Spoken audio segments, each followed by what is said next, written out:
Chapter 8 Winter Wizardry. Manshoon yearns to rule Waterdeep as a tyrant, take over the Zhentarim, and use both seats of power to plunder and control the Sword Coast. He needs the gold in the Vault of Dragons to pay off masked lords and Zhentarim leaders, whose support will be instrumental when the time comes to oust Lady Laevril Silverhand as Open Lord. Manshoon has a long list of powerful enemies, among them Harpers, Elminster of Shadowdale, Halaster Blackcloak of Undermountain, and Blackstaff of Waterdeep. These enemies would quickly move against Manshoon if they learned he was hiding in Waterdeep. For his evil plans to succeed, Manshoon must operate in the shadows for the time being. Facing Manshoon. A head-on battle with Manshoon isn't likely to go well for the characters. That said, the wizard's greatest weakness is that he has powerful enemies in Waterdeep. The risk of exposure keeps him hidden, and the characters can thwart him by furnishing his enemies with proof that he's alive, after a fashion, and operating in Waterdeep. When it comes to Manshoon clones, deciding to let the city deal with it is a wise course of action. If the characters find themselves at the evil wizard's mercy, Manshoon will gladly trade their pitiful lives for the Stone of Galore and the keys to unlock the Vault of Dragons. In exchange for helping him get the gold, he promises the characters 10% of the trove, or 50,000 gold pieces. Manshoon has no intention of honouring this agreement, but it can help buy the characters some time. If the characters manage to kill Manshoon, and the local authorities are made aware of the act, no murder charges are filed. Rather, the characters' actions are celebrated. Laevril Silverhand summons them to the Palace of Waterdeep to thank them officially in her capacity as Open Lord. Sometime later, Vajra Saphir invites them to Blackstaff Tower to thank them for their service and to offer them membership in Force Grey. Disrupting Manshoon's operation. Characters can hinder Manshoon in the following ways. Release the Barlgura. If the characters free the Barlgura demon in Area K15 and allow it to roam Kolat Towers, Manshoon loses many followers to the demon's rampage. Report Manshoon. Delivering proof that Manshoon is hiding in Waterdeep to Laevril Silverhand, Mert, the Harpers, Force Grey, the Blackstaff, the Lord's Alliance, the Order of the Gauntlet, the City Watch, or the Watchful Order of Magists and Protectors triggers a far-reaching effort to oust him from the city. Such proof can be obtained from any of Manshoon's lieutenants, who can be captured and turned over for interrogation. These lieutenants include Sidra Ramir from Area K2, Manifret Cherryport from Area K3, Erstal Floxen from Area E5, Vivette Blackwater and Orgorn Foucault from Area E6, and Javier Quickknife and Mookie Plush from Area E10. The ledger in Area E13 also contains proof of Manshoon's malfeasance. Giving it to Laevril Silverhand, Vajra Saphir, Mert or a Magister provides enough evidence for them to act on. Once Manshoon's whereabouts are established, the city guard cordons off and surrounds Kolat Towers. The Blackstaff and the Watchful Order assist as needed. If the characters deactivated the force field, the siege is brief and Manshoon's forces are routed. If the force field remains in place, the Watchful Order can deactivate it. When all is said and done, Manshoon is forced to retreat to his Extradimensional Sanctum. From there he continues the search for the Vault of Dragons, while fending off attackers. Steal Manshoon's Spellbook. Stealing the Spellbook from Area E13 causes Manshoon to slow his search for the Vault of Dragons, while he either tries to replace it or sends a Simulacrum and other forces to retrieve it. Kolat Towers. This dilapidated, two-towered edifice stands tall in the southern ward. Its neighbours are aware of the magical force field that surrounds it, and they can see light from continual flame spells spilling out of the windows. Despite these persistent magical effects, most folk believe the structure is abandoned. Others think it's haunted by the ghosts of the Kolat brothers. They're wrong, of course. Manshoon posts no visible guards outside Kolat Towers, since he wants others to believe the site is abandoned. The evil wizard and his underlings come and go using teleportation circles inside the towers. Force Field. An invisible field of magical force surrounds and covers Kolat Towers. The field is paper thin and stands just outside the outer wall of the estate, extending upward to contain the building in its entirety. Nothing can pass through the barrier, including air, fog, rain, and snow. Creatures that don't realize the field is there bounce off it, with birds especially prone to striking it. The ground outside the field is regularly littered with tiny corpses of birds that broke their neck hitting it, and street cleaners come by every morning to sweep them up. Digging under the force field. There are no openings in the force field, which extends 1 foot underground. It takes 1 hour for a character with a shovel to dig a hole deep enough for a medium creature to squeeze through, going under the field to the other side of the tower's outer wall. Since Kolat Tower is surrounded by other buildings, there's a 75% chance that any digging attracts 2d6 members of the City Watch, veterans, who put a stop to it, using magic to bypass the force field. Characters can use magic such as a Dimension Door or Misty Step spell to teleport from one side of the force field to the other. A Disintegrate spell or a successful Dispel Magic spell at a difficulty class of 19 cast at the field creates a 10-foot square opening that lasts for 1 minute. Destroying the force field. A magic rune in area K18 generates the force field. Destroying that rune ends the effect. Kolat Tower features. The following general features apply to Kolat Towers. Kolat Towers is a multi-story structure, with each level standing 20 feet higher than the one below it. Its rooms have 15-foot high ceilings, with 7-foot high doorways connecting them. Climbing the outside walls without equipment requires a successful DC 15 Strength Athletics check. Each of the doors in the towers, as well as the door at the outer wall, is made of iron-bound oak and has an armor class of 16 with 27 hit points and immunity to poison and psychic damage. If the door is locked, it can be picked by a character who makes a successful DC 15 dexterity check using Thieves' Tools, or it can be forced open with a successful DC 20 Strength Athletics check. Manshoon, Manafret Cherryport, and Javier Quickknife have keys to the locked doors. Windows have leaded frames and dirty glass panes. They are latched from within and swing inward on iron hinges. A successful DC 11 dexterity check using Thieves' Tools opens a window from the outside. Unless otherwise noted, all areas are brightly lit by continual flame spells cast on wall sconces. Some of the staircases in Kolat Towers are invisible, but they are revealed by sea invisibility or similar magic. A creature traversing stairs it can't see on steps at half speed without any problem. A creature that moves any faster than half speed must succeed on a DC 10 Dexterity Acrobatics check or slip, tumble down the stairs and fall prone at the bottom of them. Kolat Tower Lore. With a successful DC 15 Intelligence History check, a character can recall the following information about Kolat Towers. A non-player character familiar with Waterdeep's history, such as Mert or Volo, can also provide this information. Kolat Towers once belonged to 2 eccentric brothers, Duhlark and Alcedor Kolat. Both were wizards. Over time, the brothers discovered new ways to harness magic, but Duhlark became paranoid that others might steal their secrets. He encased Kolat Towers in a magical force field. Duhlark's paranoia continued to grow until he suspected Alcedor of stealing their secrets.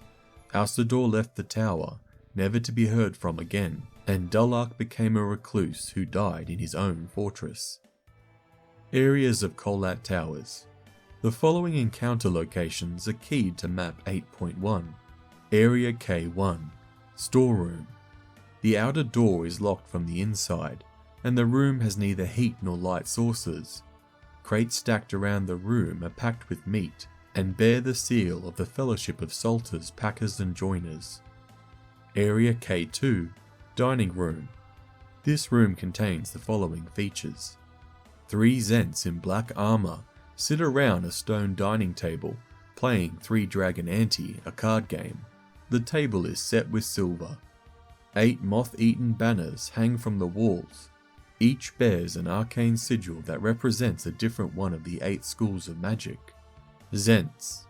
The card players are Sidra Romir, a lawful evil female Kalashite human veteran, and 2 subordinates, lawful evil male Titherian human thugs.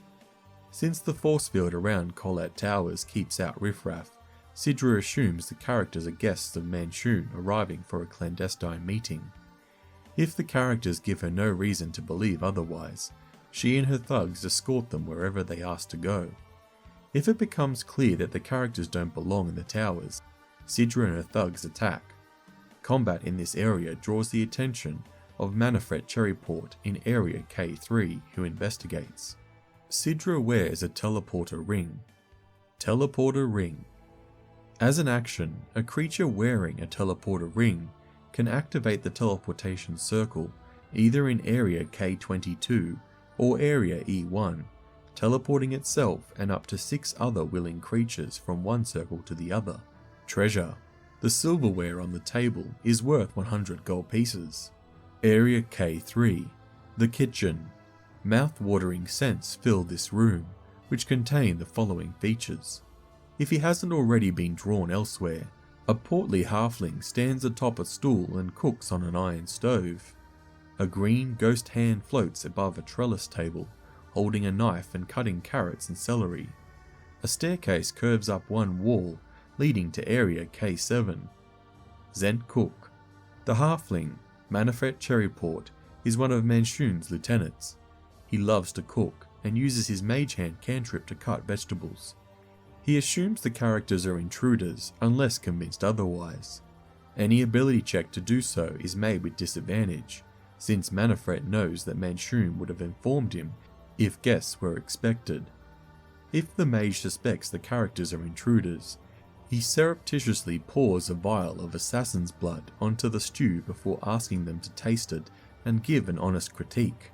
Characters who taste the stew make a DC 10 Constitution saving throw. On a failure, they take 10 or 3d6 poison damage, and they are poisoned for 24 hours. Half damage if they succeed, and they are not poisoned. He then cries out to the guards in Area K2 and attacks. Combat in this area draws attention of the Zhents in Area K2 and K7 who investigate. Manafret is a Lightfoot halfling mage with these changes. Manafret is neutral evil and has 31 or 96 hit points. He has these racial traits. He is small and his walking speed is 25 feet. He can move through the space of a medium or larger creature. He has advantage on saving throws against being frightened. He speaks Common and Halfling. Manafret wears a teleporter ring. Treasure. A cupboard holds a dozen jars of herbs and spices. Among them is a flask labelled Assassin's Blood, which contains 6 doses of the poison. Area K4. Musty Library. This musty room is situated at the bottom of the main tower, and it has no door on level 1. It contains the following features. A suit of dented plate armour stands in the centre of the room. Tomes are packed into built-in stone bookshelves, with tall alcoves above each shelf holding a gargoyle. 2 of these sculptures are living gargoyles. An in-progress game of dragon chess sits on a marble table in a reading nook. A stone staircase spirals up to Area K6. Gargoyles. The 2 real gargoyles are indistinguishable from the inanimate gargoyle statues in the high alcoves. When intruders start poking around the room, the gargoyles swoop down and attack. Tomes. Any character who spends an hour searching the bookshelves finds a fat tome titled Flump Mating Rituals, with an embossed image of 2 flumps on the cover, their tendrils entwined. The cover is a false one. Wrapping around the tome, bound in dragon hide, is a disguised spellbook containing the following wizard spells: Arcane Lock, Burning Hands, Comprehend Languages, Counterspell, Dark Vision, Dimension Door, Find Familiar, Levitate, Sending, and Unseen Servant. You can replace any of these spells with a spell of the same level. Treasure. The dragon chest set is made of hand-carved ivory and is worth 500 gold pieces. Area K5, Garbage-Filled Room.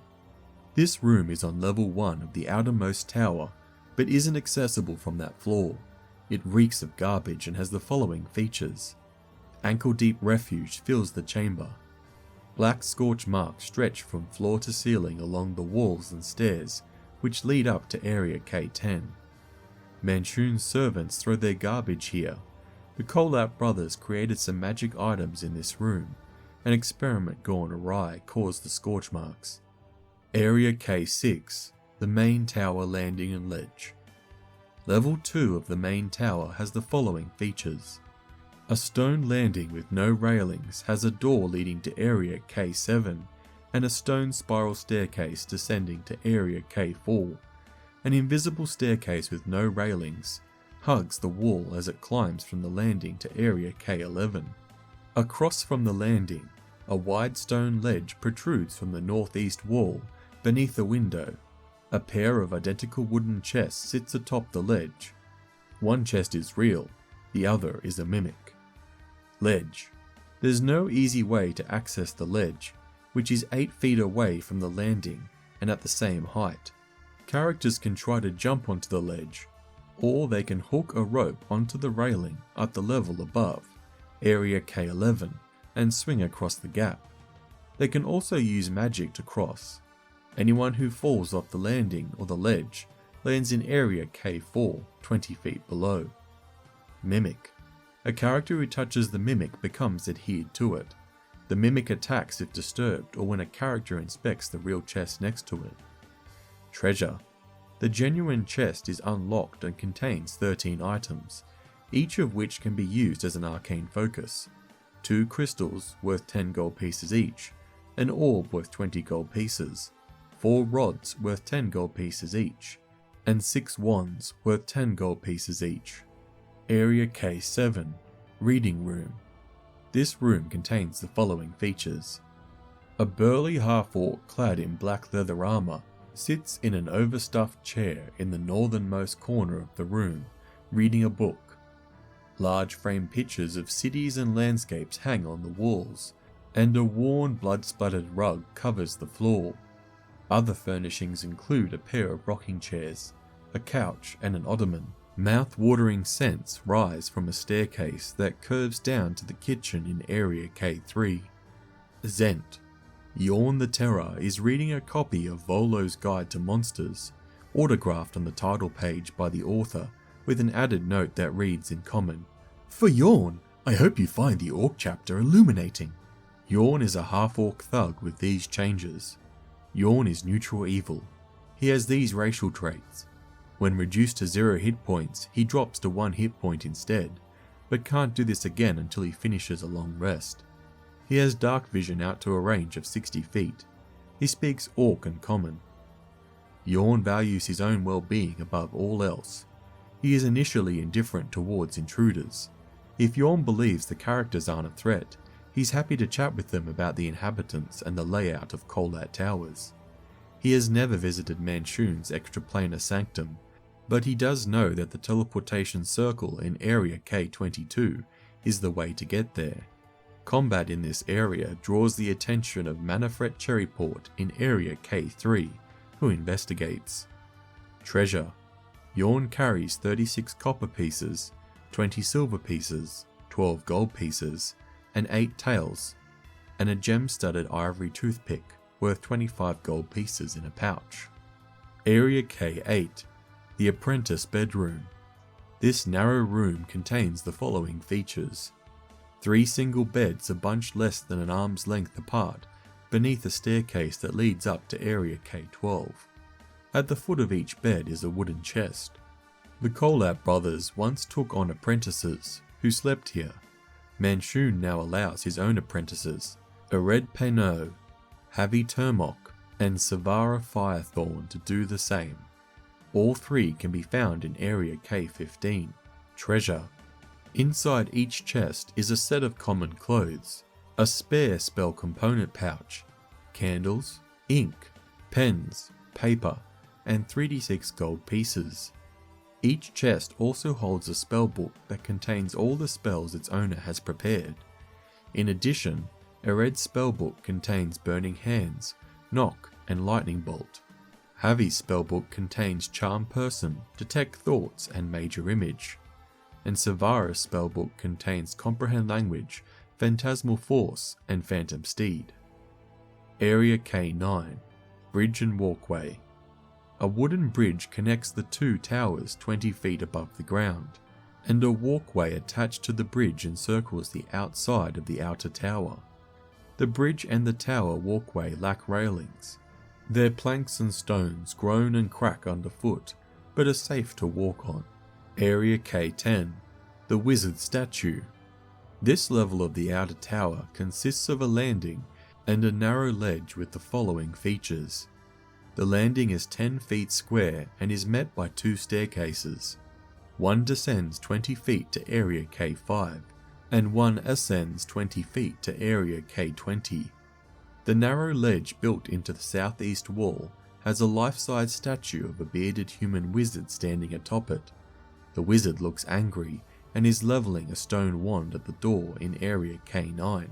Statue. The statue depicts Duhlark Kolat, and a detect magic spell or similar magic reveals an aura of transmutation magic around it. The first time a character steps onto the landing, the statue levitates 1 foot above the ledge and intones the following warning in common. "I am Duhlark Kolat, the great wizard and master of this tower. How dare you invade my home? Leave at once or be destroyed by magic beyond your comprehension." The threat is empty, but the stone statue continues to levitate for 1 minute before sinking back down onto the ledge.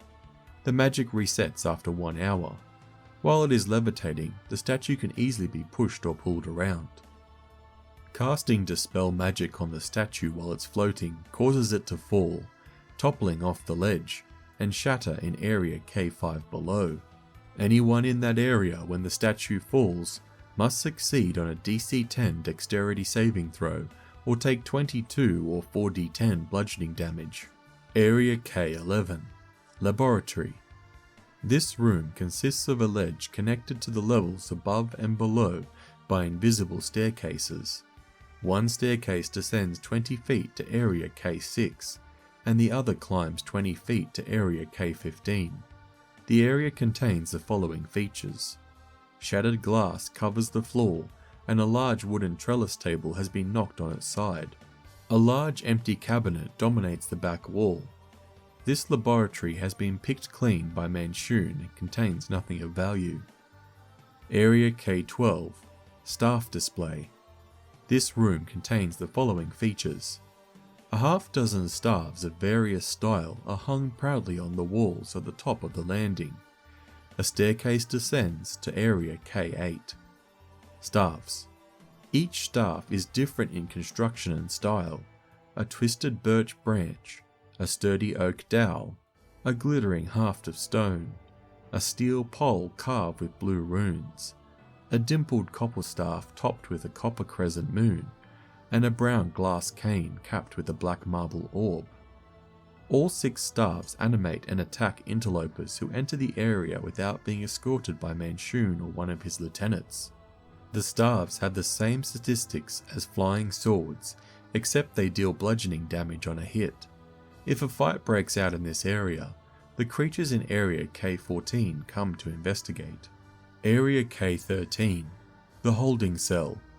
The door to this room has a narrow barred window set into it. The door is locked and trapped. As the characters approach the door, describe the following. A raspy voice calls from beyond the door. "If you be good, let us rid these towers of evil stench. If you be evil, open the door so we may battle, and my eternal boredom can end." Beyond the door's barred window, a gargoyle lurks in a stone cell, challenging you in a low growl. "Come on then." Trapped door. A glyph of warding spell has been cast on the door, set to trigger when it's opened by anyone other than Manshoon. The glyph, which resembles an ornate letter M, can be found with a successful DC 18 intelligence investigation check. The glyph targets a creature that opens the door with a blindness deafness spell with a save difficulty class of 18. Lady Gondofree. Duhlark Kolat long ago trapped a magical experiment in this cell, a gargoyle that has been imbued with the personality of a human knight of Tyr, a god of justice, named Lady Gondofree. This gargoyle has an intelligence score of 10 and an alignment of lawful good. It speaks common, and its face looks more humanoid than gargoyle.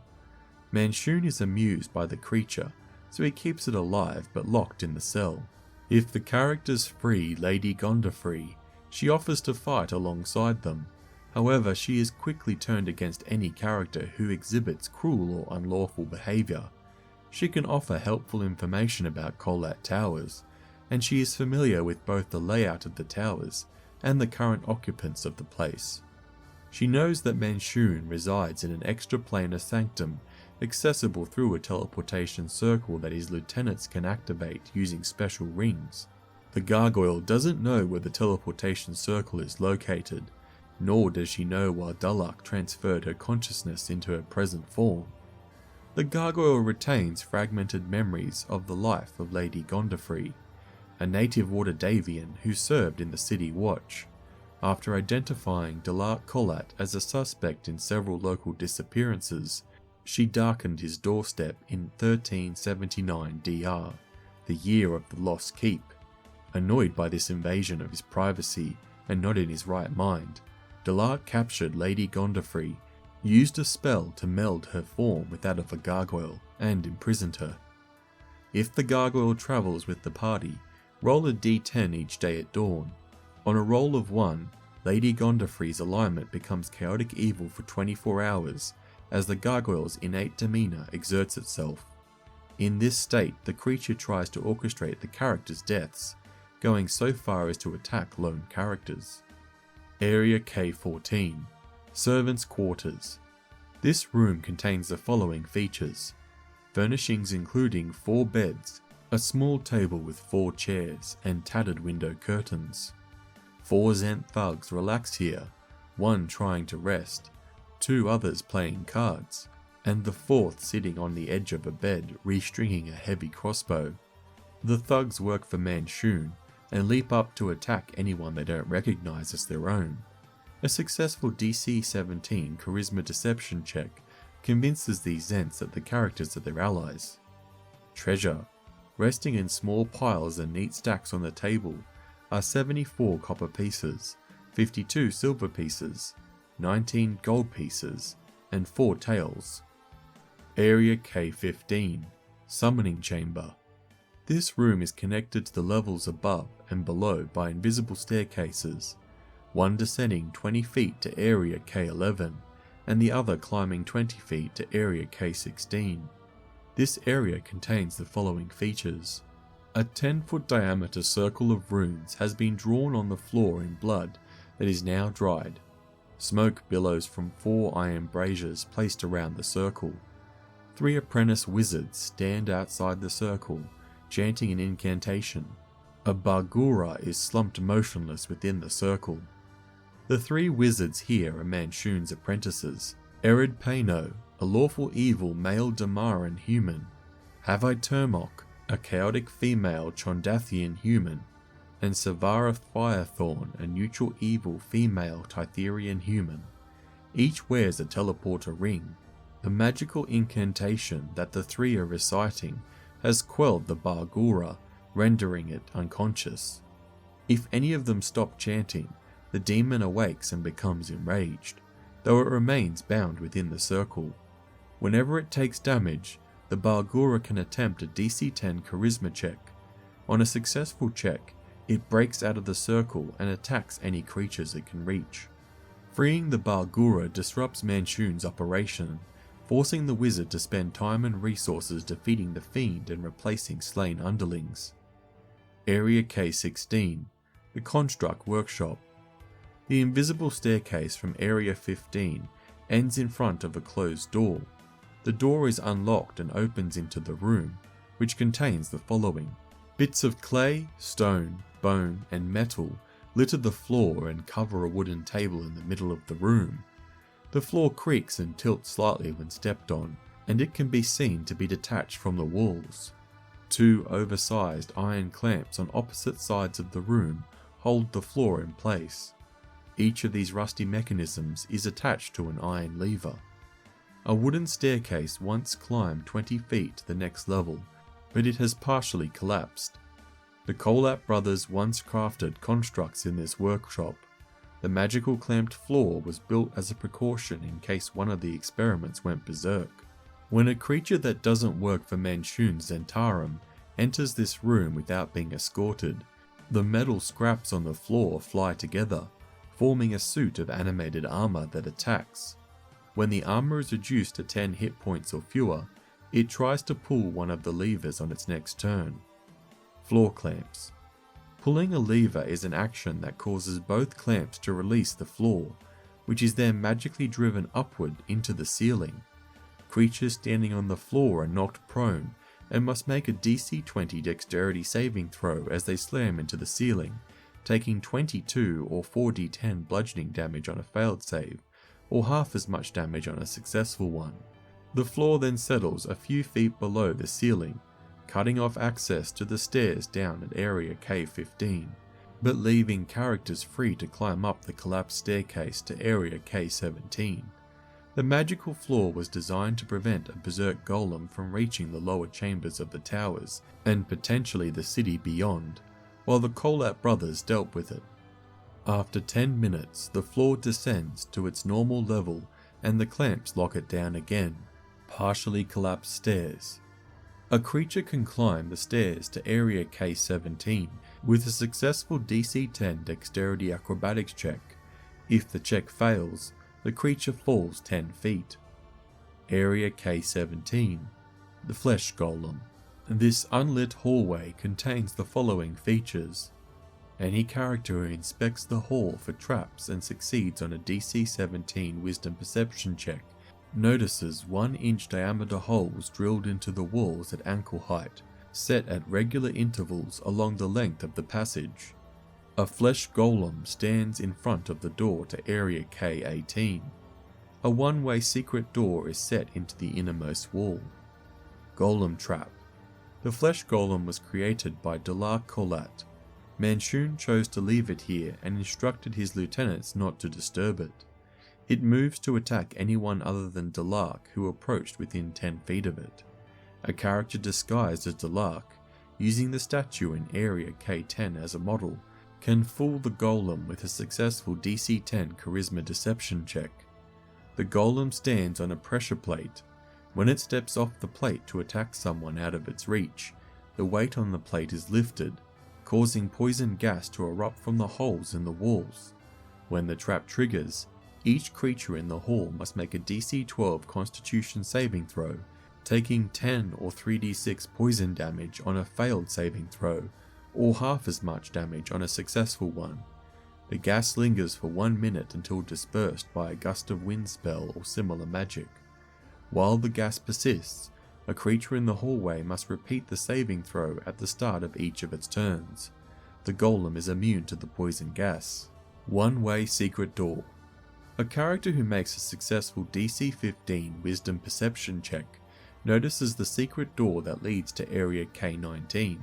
This door opens normally only from inside Area K19, and only a knock spell or similar magic can force it open from this side.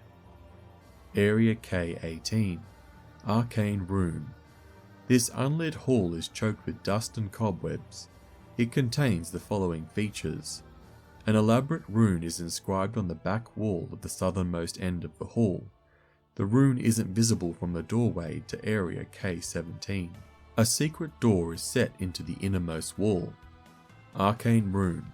A detect magic spell or similar magic reveals a powerful aura of conjuration magic around the rune. A successful DC 15 Intelligence Arcana check confirms that this rune sustains the force field around Kolat Towers, and that the rune can be destroyed. It has an armor class of 10, with 22 hit points and immunity to poison and psychic damage.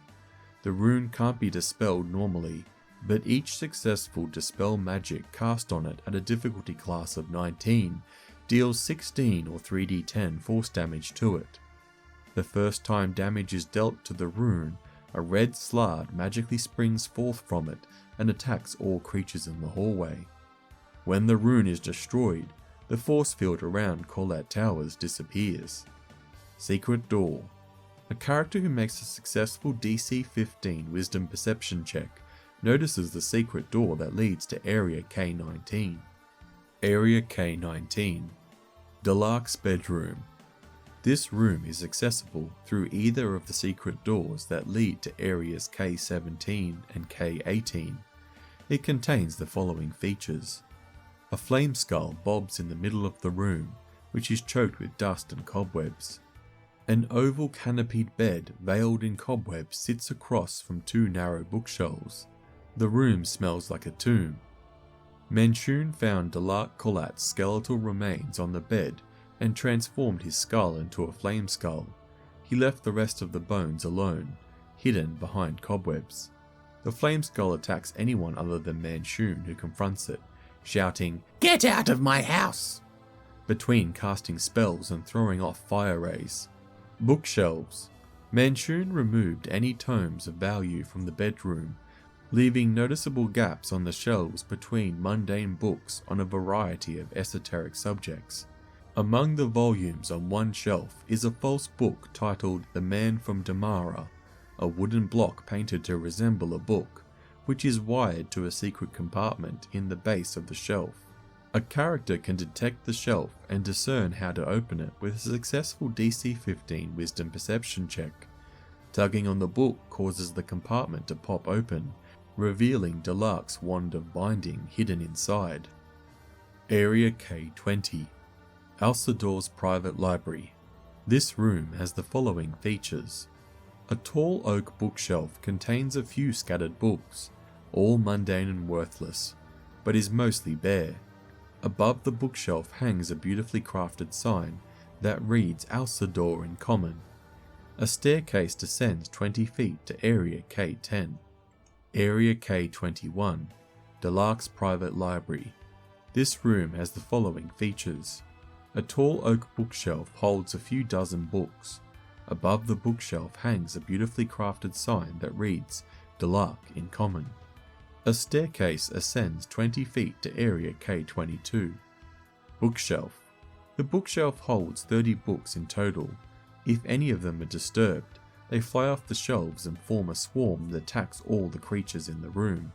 The book collection has the statistics of a swarm of bats with these changes. The books lack the echolocation and keen hearing traits. Replace the swarm's bite attack option with a slam attack option that deals the same amount of bludgeoning damage. If there are no creatures to attack on its turn, the book collection returns to the bookshelf. The books are otherwise non-magical and cover a wider range of subjects. Area K22. Teleportation Circle. A staircase rising from Area K21 leads to this highest chamber of the outer tower. It contains the following features. A spectator floats in the middle of the room, and 4 flying snakes flutter above the rafters. Runes inscribed in the floor form a large, faintly glowing circle. 5 wooden treasure chests with sturdy padlocks rest against the walls. Guardians. The spectator guards the treasure chests and attacks intruders who aren't being escorted by Manshoon or one of his lieutenants. The flying snakes join the battle, fighting as allies of the spectator. Teleportation Circle. The Teleportation Circle functions as described under the spell of the same name in the player's handbook. Additionally, a creature wearing a teleporter ring can use the circle to access the Teleportation Circle in Manshoon's Sanctum in Area E1. A teleporter ring that is brought within 5 feet of the circle begins to hum softly. Treasure chests. The padlocks on the chests are illusory, but feel real to the touch. A detect magic spell or similar magic reveals an aura of illusion magic around each one. Attempts to pick or break the locks fail, but a knock spell or similar magic causes the locks to open. Chest 1 has the image of an anvil carved onto its lid. It contains a set of smith's tools worth 20 gold pieces. Chest 2 has iron bands and contains a set of painter's supplies worth 10 gold pieces, as well as 3 small pots with coloured paint of blue, red and yellow. Chest 3 has tiny clawed feet and contains 6 blank spellbooks with leather covers worth 50 gold pieces each. Chest 4 has a flat lid with a city scene painted on it. It contains a scholar's pack worth 40 gold pieces and a book of dwarvish phrases. A character who doesn't speak dwarvish can use the book to communicate on a rudimentary level with friendly dwarves. Chest 5 is inlaid with silver and topped with a silver statuette of a rearing hippogriff worth 25 gold pieces. Inside is a wooden rack that holds 8 glass vials, 6 containing potions of healing, and 2 containing individual doses of essence of ether. The poison can be identified with a successful DC 13 intelligence nature check. Essence of ether. Poison, inhaled, worth 300 gold pieces. A creature subjected to this poison must succeed on a DC 15 Constitution saving throw or be poisoned for 8 hours. The poisoned creature is unconscious. The creature wakes up if it takes damage or if another creature uses an action to shake it awake. Extradimensional Sanctum. Manshoon's Extradimensional Sanctum exists in a finite demiplane. Created by the original Manshoon, it is known to the wizard's clones, and it currently serves as the lair of the clone described in this adventure. Outside Manshoon's sanctum, the demiplane is a vast void filled with swirling purple mist.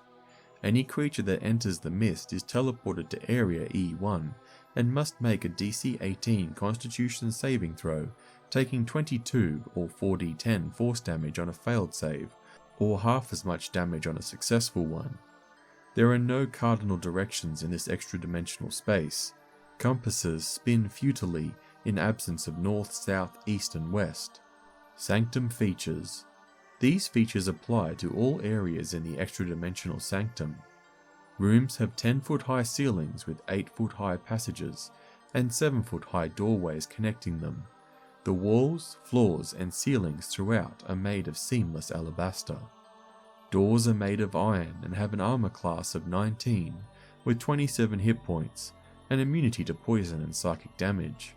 A locked door can be picked by someone who makes a successful DC 17 dexterity check using thieves' tools, or can be forced open with the successful DC 25 strength athletics check. As an action, Manshoon or his Simulacrum can lock or unlock any door in the sanctum by touch. Except where noted, areas of the sanctum are brightly lit by continual flame spells cast on wall sconces. Teleporter Rings.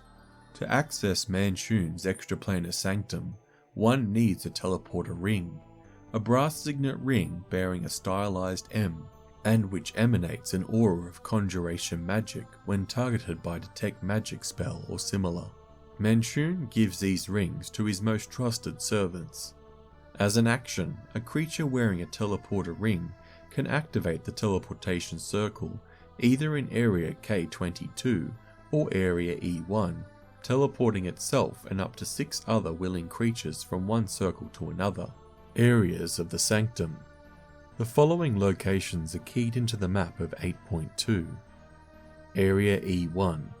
Arrival Point. This room is the extra-dimensional sanctum's anchor to the material plane, and one can teleport to this chamber from other places on the material plane. The room has the following features. A teleportation circle is inscribed on the alabaster floor here. Characters teleported to this area from Area K22 appear within the circle. The ceiling and 3 of the walls are made of 6-inch thick sheets of transparent glass, through which the swirling purple mist that fills the demiplane can be seen. The 4th wall is made of alabaster and has a locked iron door set into it, leading to Area E2. A black-robed female human with a bald scarred head watches this room through a glass window set into the wall of another room, Area E3. Dreadful Host. The figure watching through the window is Caevja Cinevern, as described in Area E3, and she can see through the purple mist between the two rooms easily enough. She uses a sending spell to contact Manshoon as soon as the characters arrive. Manshoon sends his Simulacrum to unlock the door to Area E2 and greet the new arrivals. It takes 1 minute for the Simulacrum to arrive from Area E7, during which time Caevja uses another sending spell to inform a random character, "Your gracious host is on the way and looks forward to meeting you." When the Simulacrum arrives, it passes itself off as Manshoon as it welcomes the characters to its extradimensional sanctum. It offers a guided tour, gesturing for the characters to enter Area E2 ahead of it. If they comply, it triggers the alarm in Area E2 and attacks. Glass walls. Each 5-foot section of glass wall has an armor class of 13, with 30 hit points and immunity to acid, poison, and psychic damage. The purple mist that fills the demiplane doesn't enter this area, even if the glass is shattered. Teleportation Circle. The Teleportation Circle functions as described as the spell of the same name. Additionally, a creature wearing a teleporter ring can use the circle to access the Teleportation Circle in Kolat Towers, in Area K22. A teleporter ring that is brought within 5 feet of the circle begins to hum softly. Area E2. Foyer. The door to Area E1 is locked. All other doors leading from this room are unlocked. This foyer has the following features. Set into the alabaster floor is a large symbol in black marble, depicting a winged snake biting a coin. Characters recognize this as the symbol of the Zhentarum. The coin conceals an alarm mechanism. Hanging on the walls are 12 metal masks bearing human-like visages. Alarm mechanism. The 1-foot diameter disc-shaped tile that serves as the coin in the Zhentarum symbol is actually a pressure plate. When pressed or stepped on, it sounds a magic gong that can be heard throughout the sanctum. The alarm can be disabled by someone who makes a successful DC 20 dexterity check using thieves' tools, but it triggers accidentally if the check fails by 5 or more. The alarm brings the following defenders who attack all intruders in the room. Caevja Cinevern from Area E3, the Manshoon Simulacrum from Area E7, Vivette Blackwater and Algorn Foucault from Area E8, Javier Quickknife and Mookie Plush from Area E10. Alarm responders. If the characters manage to overcome all these foes, they are free to explore the sanctum. Manshoon awaits them in Area E12. Characters who are reduced to 0 hit points by Manshoon's defenders are knocked unconscious. If the entire party is defeated, the unconscious characters are stripped of their spellbooks and magic items, including any teleporter rings they obtained in Kolat Towers. They then awaken in a back alley of Waterdeep with 1 hit point each. If the characters return to Kolat Towers, they find the place cleared out and the teleportation circle in Area K22 permanently dispelled. Masks of Manshoon. The masks belong to Manshoon and have been worn by him in the past. A detect magic spell or similar magic reveals an aura of evocation magic around each one. Any creature that dons a mask takes 9 or 2d8 lightning damage. Once this effect triggers, the mask becomes non-magical and harmless. Area E3, the guard station. A 5-foot square window in this area looks out towards Area E1. Unless she has already been drawn elsewhere, Caevja Cinevern stands watch in front of the window. Caevja was a red wizard of Thay until she saw an opportunity to study magic under Manshoon. Before he accepted her, Manshoon forced her to remove her distinctive Thayan head tattoos and to trade her red wizard robes for black ones. Caevja Cinevern is a female Milan human mage with these changes. Caevja is lawful evil. She knows Common, Draconic, Dwarvish and Elvish. She has the sending spell prepared instead of the fly spell, and she carries a yellow elemental gem. In battle, Caevja breaks the elemental gem, summoning an earth elemental and commanding it to attack her enemies. Area E4, the Pantry. This room contains the following features. Floor-to-ceiling shelves are stuffed with bread, cheeses, dried meats, nuts, and a few baskets of fresh produce. 2 barrels labelled water and 2 labelled ale are crammed into a corner. Area E5, Laboratory. This room contains the following features. Beakers, bottles, and test tubes are set on a marble table in the middle of this room, next to a basin of water. 1 staircase descends 10 feet to Area E2, and another ascends 10 feet to Area E6. Urstelfloxen. If he survived earlier encounters with the characters, Urstelfloxen stands at the table, dourly scrubbing lab equipment. He is being punished for allowing the Stone of Galore to slip through his fingers during the events described in Chapter 3. Nevertheless, he remains loyal to Manshoon.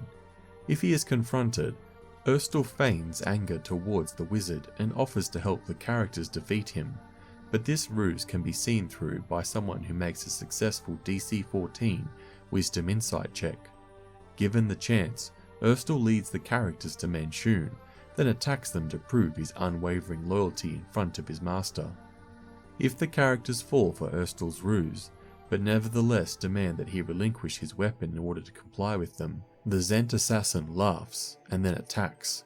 Area E6, the Binding Chamber. A circle inscribed with runes is carved into the alabaster floor of this room. It radiates an aura of abjuration magic when targeted by a detect magic spell or similar magic. Manshoon uses the circle to bind extraplanar creatures. When a celestial, an elemental, a fae, or a fiend is summoned into the circle, it can't voluntarily leave the area until its summoner uses an action to suppress the circle's magic for 1 minute. The magic is also suppressed if any part of the circle falls within an anti-magic field, or if Dispel magic at a difficulty class of 17 is successfully cast on it. Area E7, Manshoon Simulacrum. This room is extremely cold and contains the following features. Frigid air blows into the room through small vents in the floor. In the middle of the room is an open sarcophagus carved from ice, which contains a humanoid figure made of snow. The back wall is made of 5-foot thick curved glass. Frost covers the glass, partially blotting out the swirling purple mist of the demiplane beyond. Simulacrum. If it hasn't been summoned elsewhere, Manshoon Simulacrum is standing before the glass wall with its back to the door. The simulacrum resembles a robed wizard with long black hair, pale skin, and an articulated metal left hand and forearm. Its face is concealed behind a steel mask that bears a smiling visage. The simulacrum attacks anyone it doesn't recognize. Extreme cold. The rules for extreme cold, as described in the Dungeon Master's Guide, apply in this room. Extreme cold. Whenever the temperature is at or below 0 degrees Fahrenheit, a creature exposed to the cold must succeed on a DC 10 Constitution saving throw at the end of each hour or gain 1 level of exhaustion. Creatures with resistance or immunity to cold damage automatically succeed on the saving throw, as do creatures wearing cold weather gear such as thick coats, gloves, and the like, and creatures naturally adapted to cold climates. Glass wall. Each 5-foot section of glass wall has an armor class of 13 with 30 hit points and immunity to acid, poison, and psychic damage. The poison mist that fills the demiplane doesn't enter this room even if the glass is shattered. Simulacrum sarcophagus. This ice-carved container weighs 1,000 pounds and begins to melt if taken out of the room. The snow figure in the sarcophagus is part of the material component of a simulacrum spell. Manshoon can use it to create a new simulacrum if his current one is destroyed. Area E8, the Reading Room. This room contains the following features. A delightful warmth radiates from a brazier of green flames, encircled by 8 cushioned chairs. Unless they've been drawn elsewhere, 2 of Manshoon's lieutenants are here. Vivette Blackwater, a chaotic female Tytherian human swashbuckler, and Agorn Foucault, a neutral evil Turami human bard. Vivette is relaxing in a chair while Agorn strums a lyre. An alabaster staircase ascends 10 feet to Area E9. Zhents. Vivette and Agorn are two of Manshoon's most trusted followers. Vivette commands the wizard's forces against the Xanatha Guild, while Agorn commands those who oppose the Zhents that aren't loyal to Manshoon.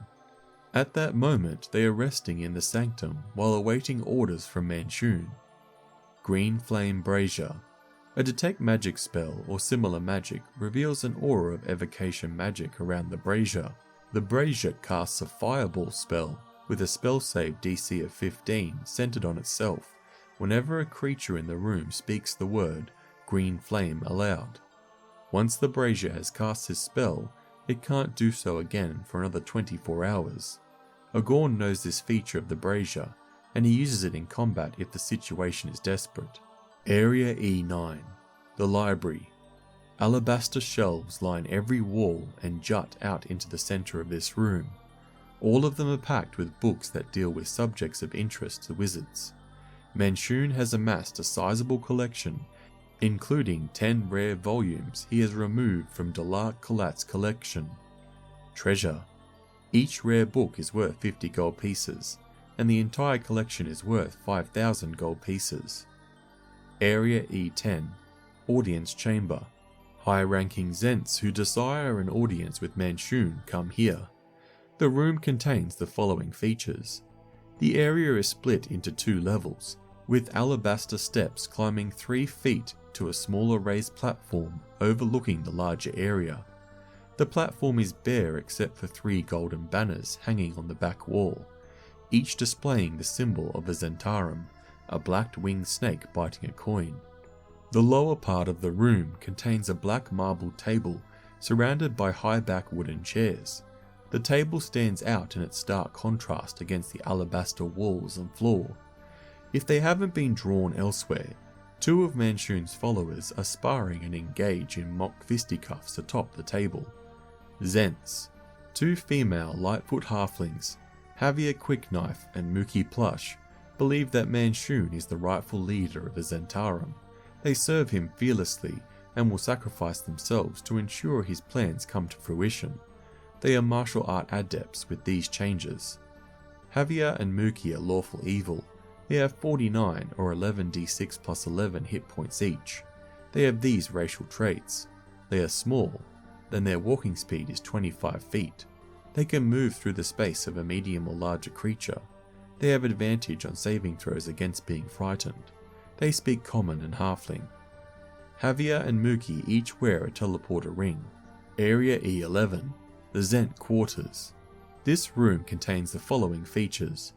Pressed against the walls of this room are 5 wooden beds, 3 sized for humans, 2 for halflings.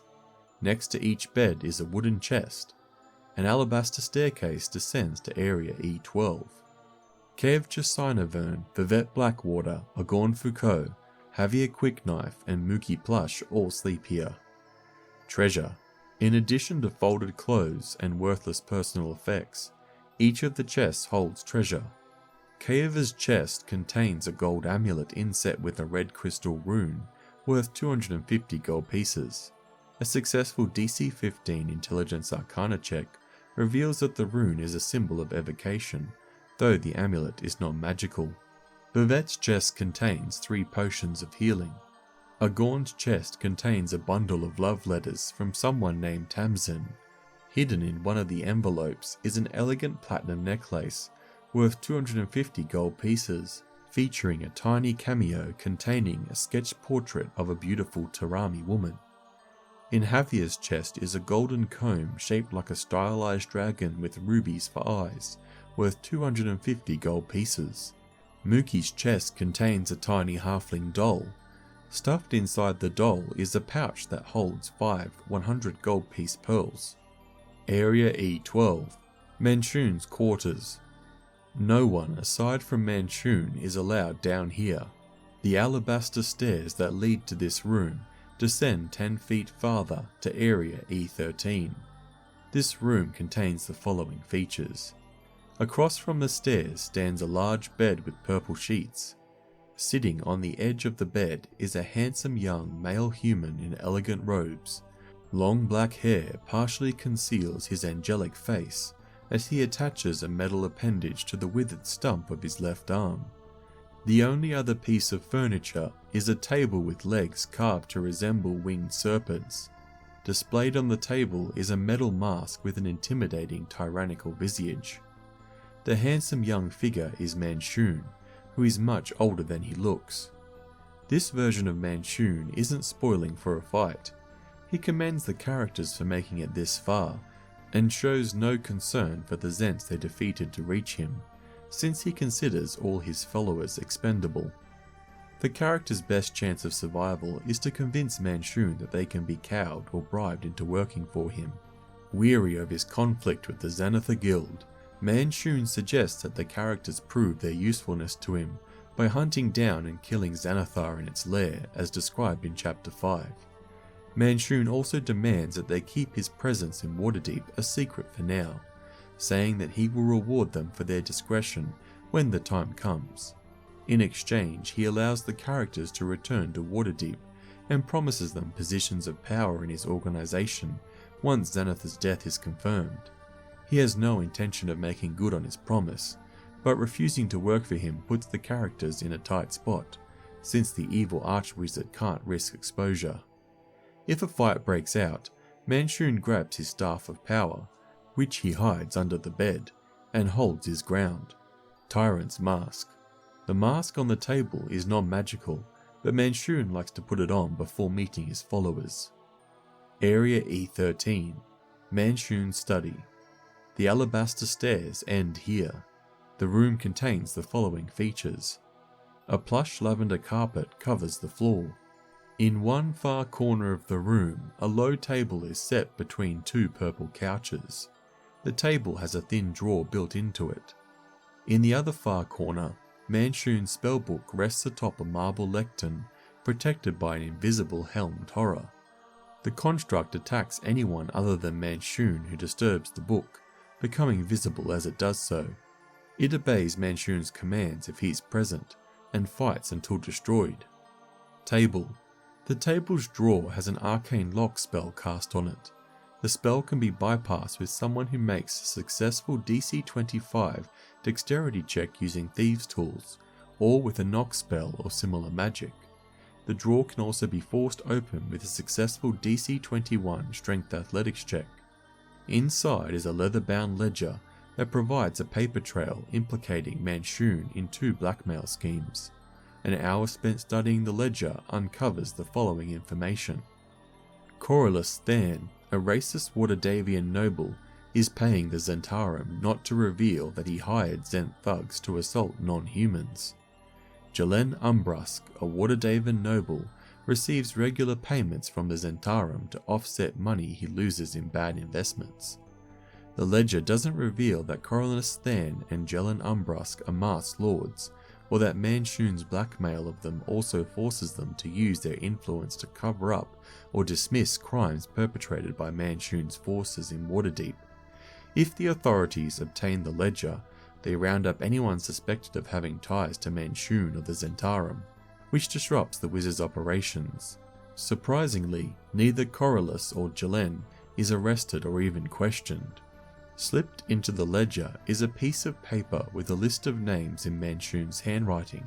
Manshoon keeps this list of masked lords, whose identity he knows, with check marks indicating the ones he's blackmailing. Mert, Corylus Thann, Thardalok Starbuckler, Jelenn Urmbrusk, Dorgar Arderbrent. Manshoon's spellbook. This spellbook weighs 20 pounds and is covered in beholder hide. It contains all the spells Manshoon has prepared, plus the following spells: Alarm, Alter Self, Animate Dead, Anti-Magic Field, Arcane Lock, Blight, Dispel Magic, Dominate Monster, Dream, Etherealness, Evard's Black Tentacles, Featherfall, Fly, Fireball, Gaseous Form, Geas, Gentle Repose, Glyph of Warding, Hold Monster, Major Image, Mass Suggestion, Phantom Steed, Protection from Evil and Good, scrying, symbol, telekinesis, teleport, teleportation circle, Tensor's floating disc, tongues, true seeing, vampiric touch, wall of fire, and wish. Stealing or destroying this spellbook disrupts Manshoon's operation, since he must devote time and resources to retrieving or replacing it. If Laeral Silverhand has the opportunity to trade for Manshoon's spellbook, she offers the characters a sailing ship and a set of braces of archery for it. Vardra Safar offers the characters membership in Force Grey, a cape of the Mont Blanc, and a wand of lightning bolts for the book. Stone of Galore. If Manshoon has the Stone of Galore, he keeps it in the drawer of the table along with his ledger. Special events. You can use one or more of the following special events before or after the characters explore Kolat Towers and Manshoon's Extradimensional Sanctum. Blackmailed Lords. The event described in this section might occur if the characters obtain the ledger from Area E13 and use the information in it to either confront Corylus Thann or Jelenn Urmbrusk about their suspicious dealings with Manshoon. The Thann and Urmbrusk families have walled estates in the Sea Ward. Corylus Thann. The Thanns are Waterdeep's most prominent vintners, and they have deep roots in the city. Corylus, a lawful evil, male Titherian human noble, is happy to let other members of his family manage the wine business while he focuses on his duties as a Masked Lord. Unfortunately, he lacks the principles and sound judgment that led to House Thann's success in the past. He also places the welfare of humans above non-humans.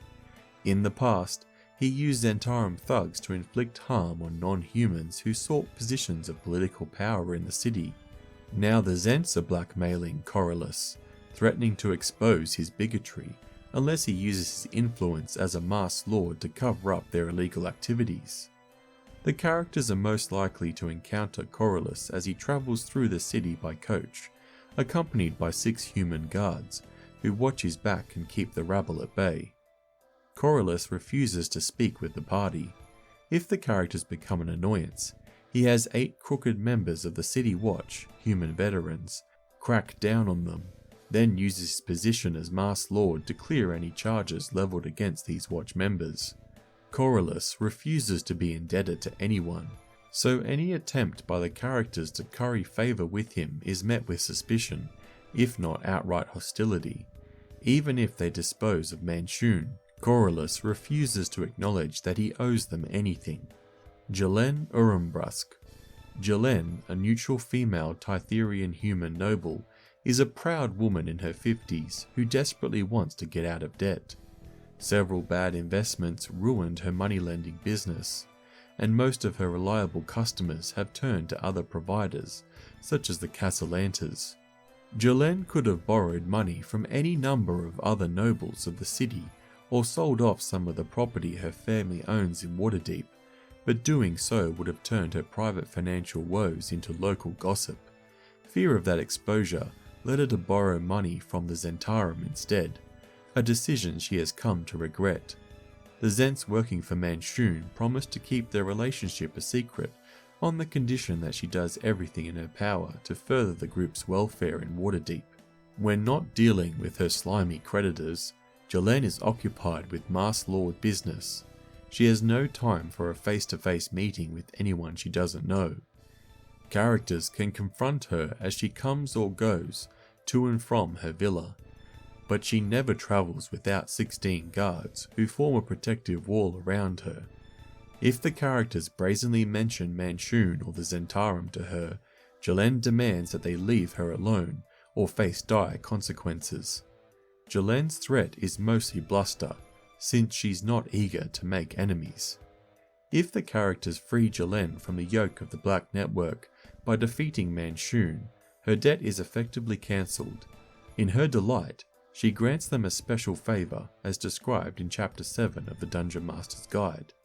On the other hand, if they threaten to go to the press with Manshoon's ledger in an attempt to blackmail or discredit her, she pretends to go along with them while secretly using her influence as a Masked Lord to make their lives difficult. Deadwinter Day Feast.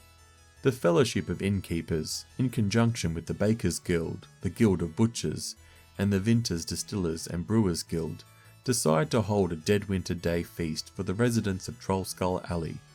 Broxley Fairkettle asks the characters if they would be willing to host the feast in their tavern.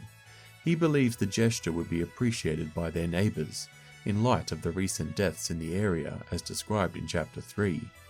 If the characters offer up their tavern for a feast, guild representatives arrive to stock and decorate it for the event. During the 3 days before the holiday, the tavern is bustling with activity and excitement. Hundreds show up on the day to feast and to partake, not only residents of Trollskull Alley, but also folk from neighbouring streets. There's plenty of food to go around, but the tavern practically groans under the weight of the crowd. In addition, tables are set up outside to handle the overflow. People don't appear to mind, even as heavy snow begins to fall. Members of the City Watch are on hand to make sure everyone behaves. Nothing violent happens during the Deadwinter Day Feast, but the tavern suffers damage as a result of the crowds. The Carpenters, Roofers and Plasterers Guild offer to make repairs for free, but the characters must close the establishment for a 10-day to facilitate the work. The closure has no effect on the business in the long term. However, since the feast has fostered such goodwill, the clients return in force when the tavern reopens. The feast is a great opportunity for characters to hobnob with neighbours, guild members and City Watch constables, as well as to gather information on local happenings. Secret Simulacrum. If the characters make an enemy of Manshoon, he tries to capture one of them and replace that character with a magical duplicate created using the Simulacrum spell. If one of the players is absent for a game session, and circumstances allow it, Manshoon targets that character for replacement, while the rest of the party is distracted by other matters. You don't need to roleplay the character's capture, just assume it happens. To create a simulacrum of the character, Manshoon needs some hair, fingernail clippings or other piece of the character's body. Once he obtains the necessary compartments from the captured character, he creates the simulacrum and sends it to the party with instructions to spy on the group and undermine it from within. If Manshoon embeds a simulacrum within the party, talk privately to the player whose character has been replaced. Then have that player run the simulacrum until it is destroyed or the character it replaced is reintroduced. The simulacrum has the same statistics as the character, but only half the character's hit points maximum and can't gain levels.